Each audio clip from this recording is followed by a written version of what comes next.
এতিয়া আপোনালোকে দুটা তিনটা কথা শুনিব। এটা হল মাইক্ৰ ফাইনেন্সৰ লোন, তাৰ লগত আমাৰ কিছুমান ভাল ভাল আমি আঁচনি হাতত লৈছো। এইবাৰ আমি ঠিক কৰিছো যে FCI আমাৰ কৃষকৰ পৰা 10 লাখ মেট্ৰিক টন চাউল কিনিব, ধান কিনিব। ধেমাজি, জোনাই, লখিমপুৰত আমি যেটো খেতি কৰো, আমি টনে প্ৰতি মনে প্ৰতি কিমান হিচাপ মই নাজানো, আমি 1200 টকা 1300 টকাত আমি ধান বিক্ৰী কৰো। এইবাৰ চৰকাৰে 1950 টকাত এই ধান কিনিব। আৰু FCI ইতিমধ্যে ব্যৱস্থা লৈছে, আমাৰ উপায়ুক্ত মন্ত্ৰী MLA সকলেও ব্যৱস্থা লৈছে। FCI কাৰ পৰা ধান কিনে?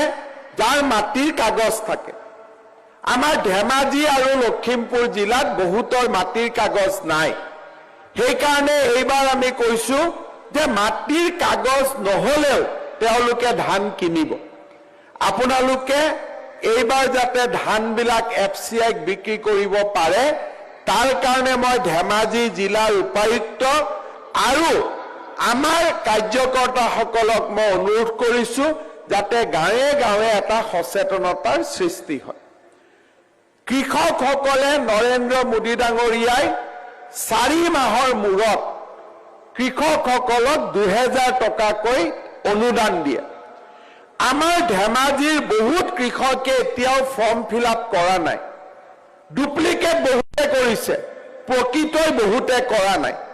মই কৃষকসকলক অনুৰোধ কৰিম, আমাৰ ধেমাজি আৰু জোনাই সমষ্টিৰ বিধায়ক মহোদয়সকলক অনুৰোধ কৰিম যাতে আমাৰ জিলাখনৰ সকলোৱে এই কৃষক সন্মান নিধি পায়, তাৰ কাৰণে যেন ব্যৱস্থা হাতত লয়। তৃতীয়তে, অৰুণোদয় আঁচনি এতিয়া আমি প্ৰত্যেক মাহৰ 10 তাৰিখে দি আছো।